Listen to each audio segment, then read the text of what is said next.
The power grid is controlled by computers. This means it's susceptible to cyber attacks. If the attack is successful, everything turns dark. André Teixeira at Uppsala University is working on methods to improve the security of industrial control systems. The goal of my research is to develop methods and tools that allow control system engineers to think about security of their systems and to build more secure systems before an attack happens.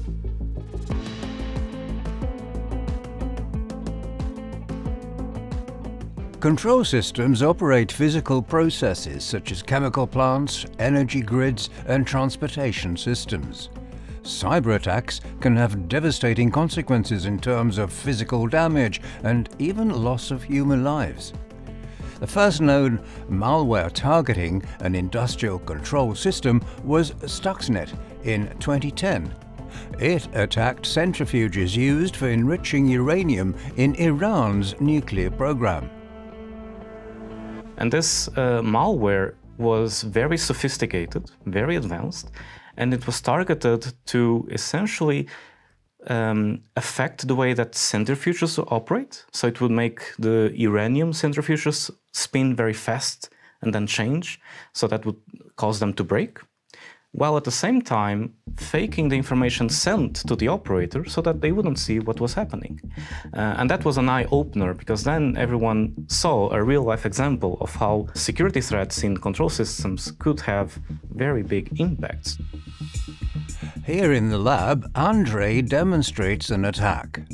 In this case, the control system is used to balance a pendulum upright. To do this, the control system, using data from sensors that measure how it's oriented, calculates how to steer the motor to balance the pendulum. In the attack that the researchers have programmed, the sensors will start to send old measurements. So the computer will see that everything is happening normally, so the bar is upstanding, when in reality it is not. And then it will fall down. So you can see that nothing here in the signals received by the computer are changing, so it shows that the bar is still at zero angle, still upright, when the bar is actually down. And when the attack stops, then it will see, oh, something has changed, the bar is actually down, so let me bring it back up and continue working as usual. There are many ways that an adversary can enter a control system, and many different forms of attack.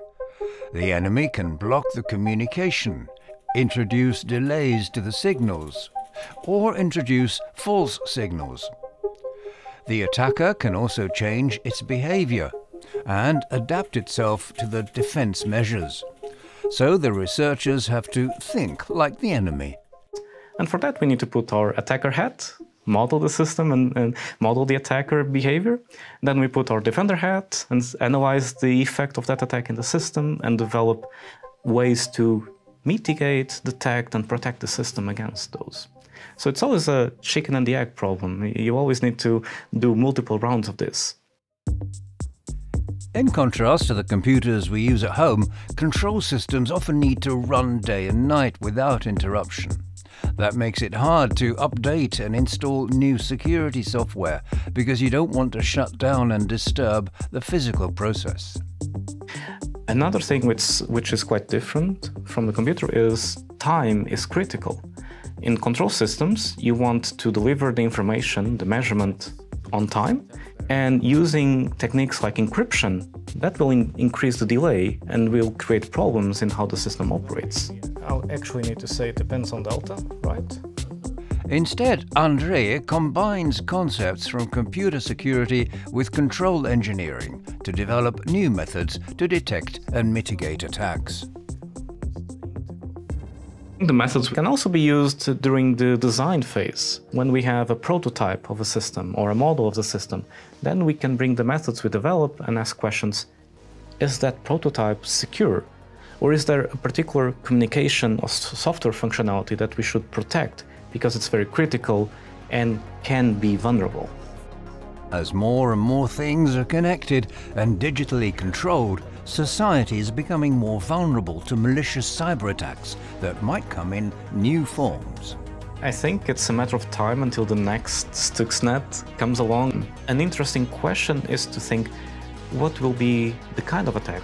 Will it be something similar to Stuxnet, or we will see something different, like image classification, where you modify the image to let the car think that a stop sign is a traffic speed limit?